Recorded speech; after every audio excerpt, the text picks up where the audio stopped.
Tomorrow is scheduled to be the last day of the Supreme Court's current term. After that, the only two cases they'll be considering are pool noodle versus pool noodle and mouth versus margarita.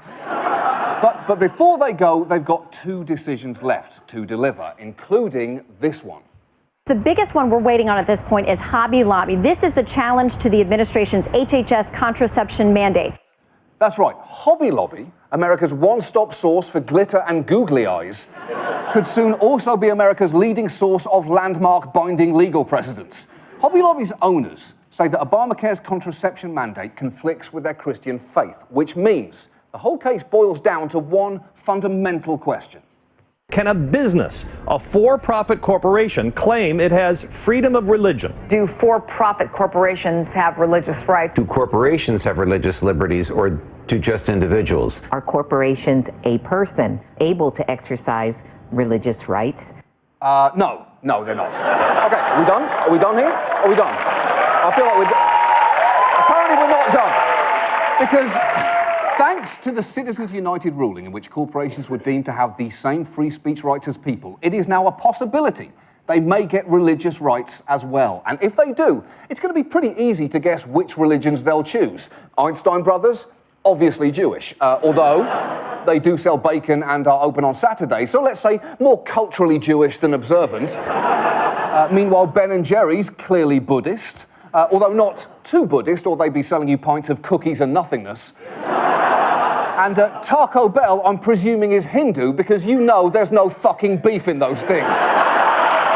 So, but in the case of Hobby Lobby, the company's founders are the devoutly Christian Green family. And to be fair, their faith has led them to do some genuinely admirable things.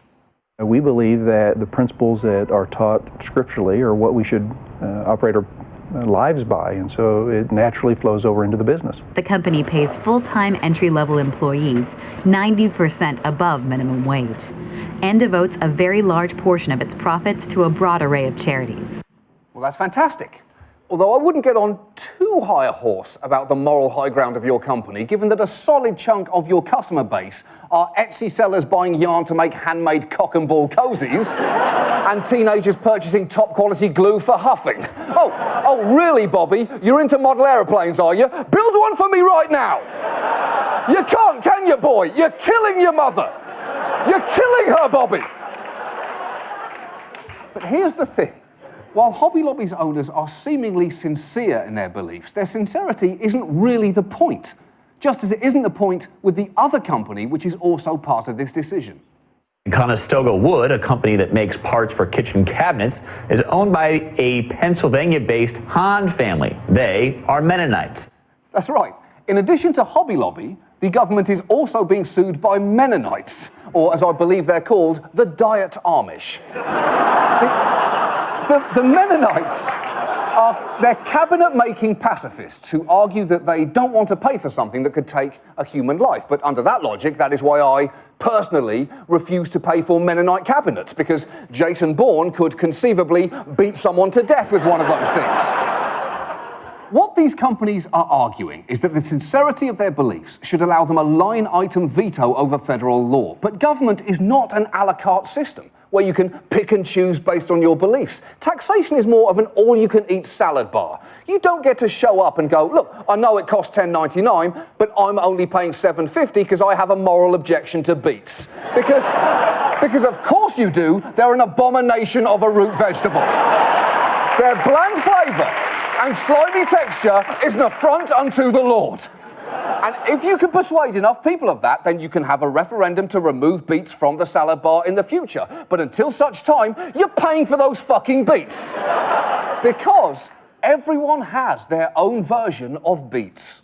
I don't want my tax dollars paying for abortions. I don't want my tax dollars going in support of this Israeli policy. I don't want my tax dollars spent to support this mosque. I don't want my tax money being used to buy illegal drugs. A shrimp running on a treadmill. Not sure it's the best use of my tax dollars right now. I'm sure Pam in Kansas doesn't want her tax dollar spent on some of the things that they're spending, especially Mexican prostitutes. Whoa. Look, okay. Look, I can see your point on the prostitution, but those fat shrimp need help. You think they like being called jumbo? They're crying inside. If you really want to be treated like a person, corporations, then guess what? Paying for things you don't like is what it feels like to be one.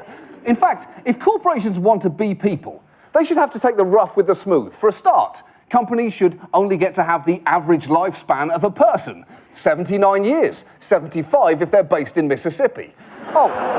And female companies, you only get to make 83 cents on the dollar. Sorry, Wendy, I guess it's just that Burger King must have worked harder. And that's just the big stuff. There's also the little annoyances of being human. So, Mr. Peanut, I hope you enjoy attending your friend's shitty improv shows. And Starbucks, get ready to have your name spelled Starburst on your coffee cup.